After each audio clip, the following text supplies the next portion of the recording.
नमस्कार, पुष्पाच खमंग किचन मध्ये आपले खूप स्वागत। डोसा बॅटर पासून तयार होणारा उत्तप्पा ही दक्षिण भारतीय रेसिपी आज बनवणार आहोत। मऊ स्पंजी चविष्ट असा उत्तप्पा।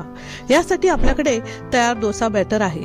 पूर्ण व्हिडिओ मध्ये हा कसा बनवायचा ते पाहायला मिळेल। कांदा, टोमॅटो, कोथिंबीर, हिरवी मिरची हे सर्व बारीक कट करून घ्यायचं।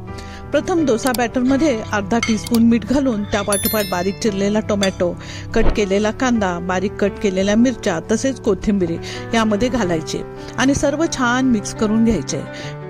गॅसवर गरम झालेल्या डोसा पॅनवर 1 टेबलस्पून तेल टाकून पळीने हे बॅटर अलगदपणे यावर गोलाकार आकारात पसरवायचे।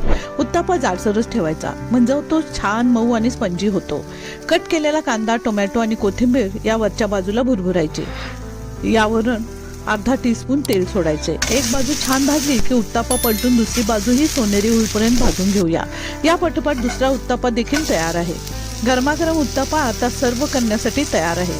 कमी वेळात तयार होणारा, मुलांना आणि मोठ्यांना आवडणारा हेल्दी आणि टेस्टी नाश्ता म्हणजे हा उत्तप्पा। टोमॅटो सॉस, खोबऱ्याची चटणी आणि सांबार सोबत सर्व करा।